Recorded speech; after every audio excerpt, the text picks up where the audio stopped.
It's been great. I mean, feels like we haven't played in quite a long time. I think everyone's really excited. We had a great, couple weeks just to focus on us, focus on training. It's been really positive. A lot of energy, a lot of competition within the group, which is what you want to see. That's the new standard. It has to be competitive every single training session, and I think that's been a welcome change for us. And so, guys are excited. We're ready to get back in front of our fans at Geodis, and we know we have an important 9-game stretch here, and so that's what our focus is, and that starts with Austin on Saturday. Thanks so much. Ben? Yeah, obviously you were at the Olympics for a lot of kind of the initial period while BJ was getting into the team and kind of setting things up. Kind of what was that like? Obviously being invested in what's going on here, but also kind of having to watch from the outside in. Yeah, super difficult to manage, to be honest. I mean, you always want to be so focused and present on where you are. At the same time, you still care a lot about your teammates and what's going on back at home. The difficult thing also with the time change was the games. It'd be 1:30 kickoffs, and I remember I'd always wake up in the middle of the night to go to the bathroom, check the score, and then I'd be like, oh well, I gotta watch the highlights now, and then it's 3 o'clock, and I'm just like. But yeah, it was tough. So I couldn't really watch the games.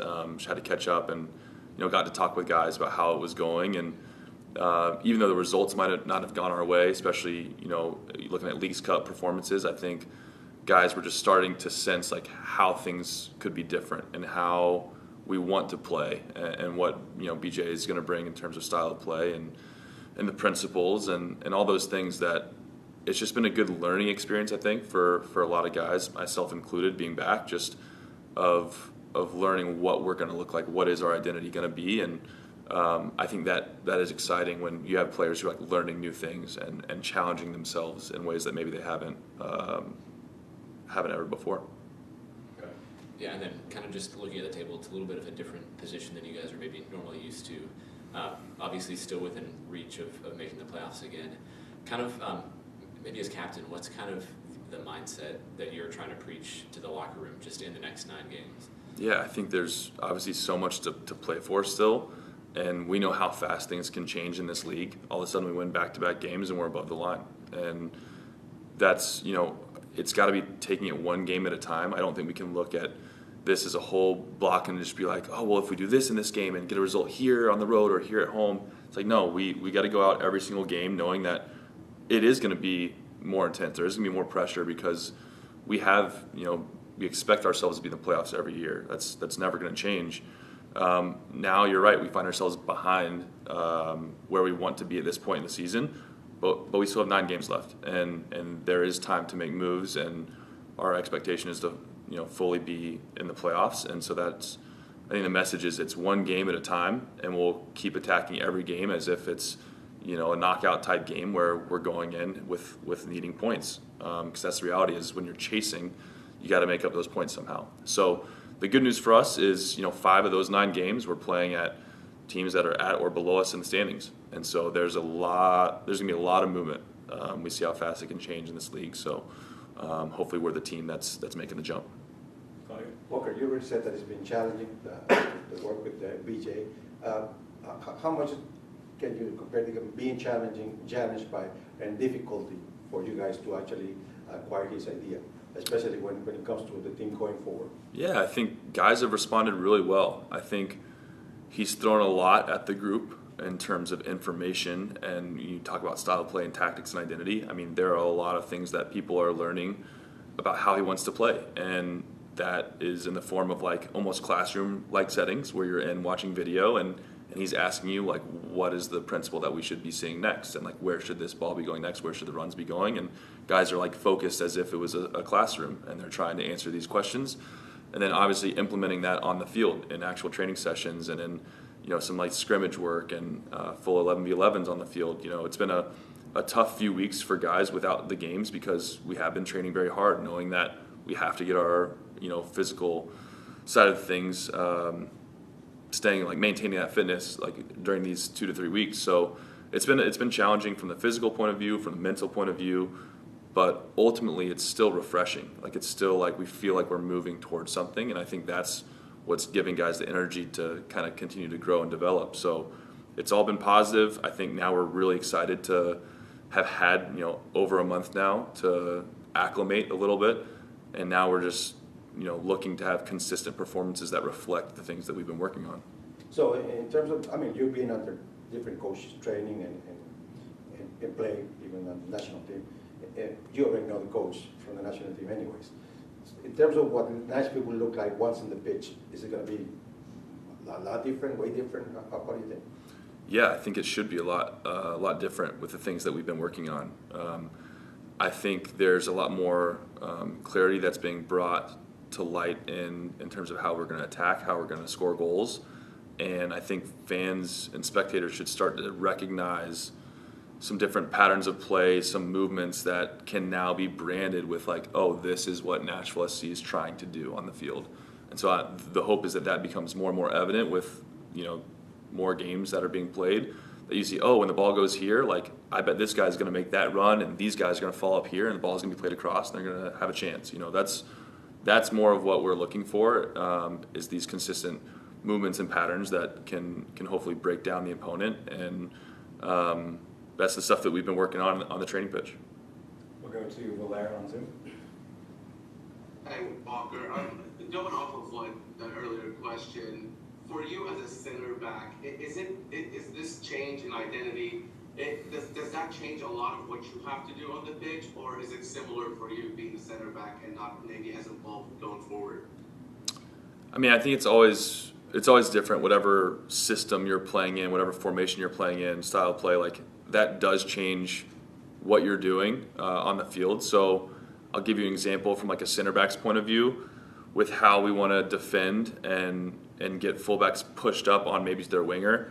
Center backs are going to have to be a lot more responsible for defending balls into the channel if an attacking mid runs through or a forward makes a diagonal run. So we have to defend that channel a little bit better, and we want to compress the field a little bit more than in the past, and so that's going to be a lot more sliding from side to side from our back line. So you're going to see us making the field more narrow and being more compact, which means we have to move a little bit more. So that would be like a subtle change. Obviously, offensively, we're looking to probably have people appear in some different pockets, which could open up some more passing lanes for me as a center back.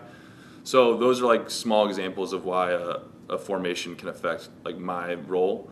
Other than that, I mean, you're still it's 11v11. You're still trying to defend the penalty box well, win your duels, win your challenges, and set the tone from a intensity point of view. So those are all things that I'll continue to try and do. But yeah. Go ahead, Valera, if you have another.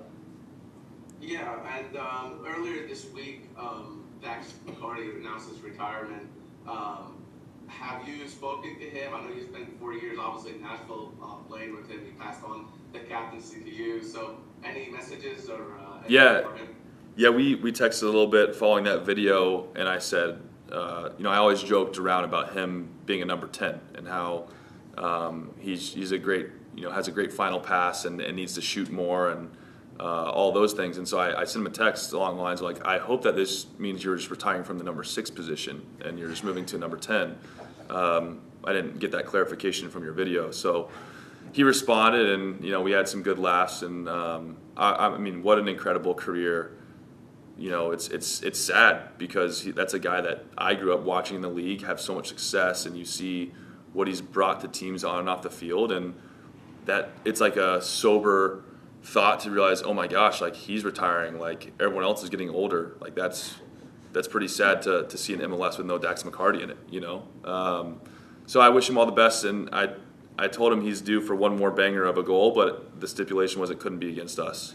So he agreed to terms, and hopefully he'll produce on his end of the deal.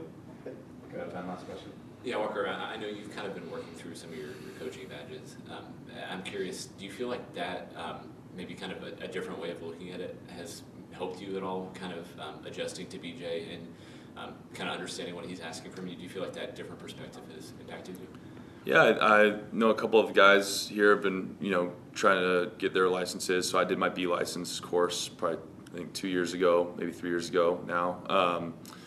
And you're always looking at it through a slightly different lens when you're from a coach's point of view. But I think it is helpful when you start to think about the game like that, and you start to think about ways that you can break down an opponent based on shape, personnel, different things that you can tweak. And so I think probably the ability to make like in-game adjustments or communicate with your own coaching staff. Hey, this is what I'm feeling on the field. Are you guys seeing that from above, from the iPad? Like, I think we're getting broken down here. Should we do this? Like, it just opens up the conversation probably a little bit more if you can understand what's going on the field, or implementing their instructions. You know, if they just bring something to you. So I think it's important to at least, you know, immerse yourself in that way to understand who you're playing and what you as a team are trying to do. And yeah, those are all things that are going to be helpful. Yeah, training's been great. Obviously, our first objective was to play as many games in the Leagues Cup as we could. The moment that was not our reality, we refocused on how we were going to maximize the 2-week sort of non-game schedule, and it's been a real re-energizing moment for the group. We've had the opportunity to work on a lot, continue to build our culture both on and off the field, and so you know, and we're really excited to get back and play in front of the home fans of Nashville at Geodis, and expect, you know, with our energy and their energy to come out and have a really good performance. What we expect from Austin is a team that's well coached, well organized.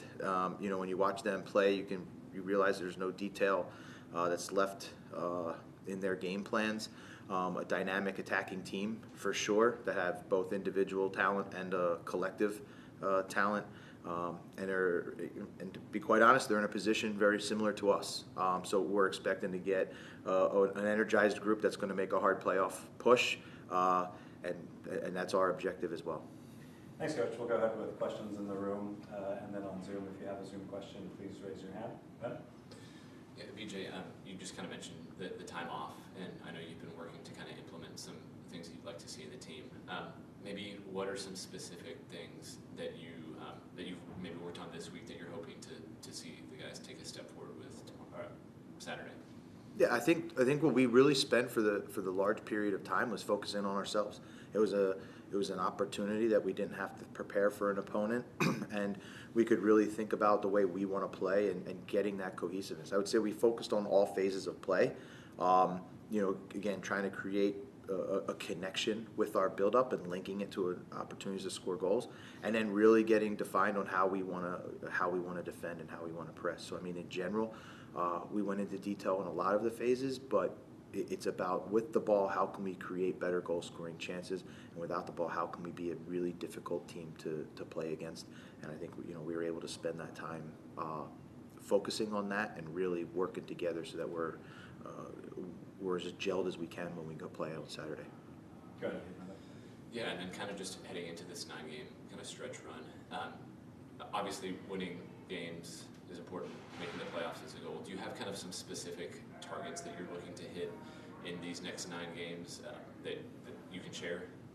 So for us, it's we're looking at this phase as like the group stage. We know that we have 9 guaranteed games left.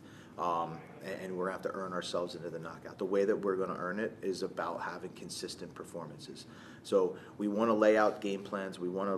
It's very clear on how we want to play now as a group. And for us, it's about, you know, making incremental strides each time when we play over these 9 games, and trusting that if we're able to execute the way we want to, the results will end up coming for us. But, you know, for us, it's about being true to ourselves. That's how we're going to measure ourselves. That when the pressure gets to the most, which is always on game day, is it still the way that it looks, and is it still the way that we want to execute? You know, that we talked about, you know, during the week. Okay. BJ, obviously you as a coach have particular goals, not only for the 9 games like you just stated, but also for the game itself. But for the untrained eye, the fan that is looking to see what's changed in Nashville and see after all these weeks that now you've been training with the team, what can they expect? What can they see? Yeah, we wanted them to see a team that plays together, that first off brings a competitiveness and an attitude, and a workman-like mentality that fits sort of the culture of this city, and that's something that the fans can be proud of when they show up on Saturday. They can see a team that's going to fight all the way to the end, with understanding this is our first step towards, our goal, which is to make the playoffs. In a little bit more specifically on the field of play, we want to be able to create goal scoring chances. We want, and the best way you can see is we want the ball inside the penalty box. We want to see a team that's, defending aggressively, creating transition moments to get the ball in the penalty box. We want to see our opportunities that we're moving the ball quickly. We're able to, disorganize the opponent to get into the penalty box and create that. So for us, that's what we want. We know that brings the most excitement to the fan, but at the same time brings the most energy to the team, and that's first and foremost. So I think what we hope that when they come to Saturday and they look at this team, they're going to see a team that's attacking the penalty box and trying to create and trying to score goals. So would you say then that the fan can obviously not expect per se a change on the personnel that is going to be starting the game, but the strategy and the way they play, correct? Yeah, I would say that's a fair way to say it. This is the group that we have. This is the group that we're committed to. This is the group that's been working really hard to sort of embrace all of these new ideas. So there's going to be a lot of familiar faces that the fans are used to seeing, but we just hope to see that it's in maybe a little bit of a different way, and in a way that can get them energized, and their energy then can give it to us on the field, and a team that's going to be aggressive both with and without the ball. We'll go down the layer on Zoom. Hey, BJ. I just specifically want to ask about Patrick Yazbek and Jonathan Perez. They both joined the team around the same time you did, and I just want to see how they've acclimated with the team, and what are your thoughts on them, and how they're going to proceed at FLC. Yeah, so Patrick Yazbek, again, his transition is different. He's obviously, an Australian coming from Norway, integrating into American culture, thrown right into the, kind of thrown right in. So I think these last 2 weeks have been an opportunity for him to get really, really settled, I would say, on and off the field. And having players settle off the field and taking that stress away from them only helps them perform at their maximum on the field. And so for me, I think that's been a great opportunity for Patrick to get settled. On the field, he's been great. I mean, his daily, I would say, commitment to training, the effort that he puts in, the effort you see on the field from him is the same effort he puts in on the training field. He's found his voice and he's vocal with the team, and I would say he's a great complement to the leadership that we already have here. Johnny's different, right? He's from LA Galaxy. He's here on loan. He's a young player. We have seen his quality shine. You saw the opportunity that he had with Huntsville. Was able to make an immediate impact in the first game down there. I think that's just a testament to our club and sort of the alignment that we're trying to create. And I expect both of them to play big roles this weekend. And Johnny settled in really, I would say, really well, and the quality that he has made him sort of instantly respected, inside the group, even as a young player. And he's a humble kid who wants to learn, wants to improve, wants to develop with big goals, and we're excited to help him, reach the ambitions that he's set out. Well, there, go ahead if you have a second. Yeah, last time Austin came to Geodis Park, there was kind of a big storyline about the two MVP candidates, Yurussi and Mukhtar, and it was kind of a back and forth. And then, there was a lot of sort of excitement. Now we look at both teams in different areas, obviously, but I guess does their last visit or anything from previous times, does that come up in your preparation for this game at all when you're talking to the guys, or is it just pretty much let's look at what's coming up ahead of us? Yeah, I would say we're really focused on the way that we're going to have a performance on Saturday on ourselves. We obviously have to take into account who the opponent is, the challenges that they're going to present to us, and how we're going to plan for that. But our planning is very much based upon our collective group here. We know what we need to do to achieve sort of the larger goal, And so when we're going through our preparations on the week, it's about us. It's not about individual players on our team or individual players from the opponent. Even though we respect as I opened the press conference, we respect the quality that they have across the board, not only as individuals, not only collectively, but from their whole organization, of how well coached they are and how well prepared they come into every match. Go ahead, Bud. Yeah, I just wanted to get a quick update on maybe some of the fitness of the guys. I'm trying to think back to the last game, but I think Randall obviously has missed time. Lucas has been coming back. Drew was hurt, I think, in your first match. Do you have updates on those guys? Yeah, so I can tell you that Randall is still unavailable for selection. Drew still unavailable for selection. Lucas is currently in full training, so it's a little bit more of like a daily watching how he is. So he's available for selection. He's in full training, but it's going to be a little bit on terms of how he responds to kind of the increasing of the loads throughout the early part of this week and as we still go into today and tomorrow.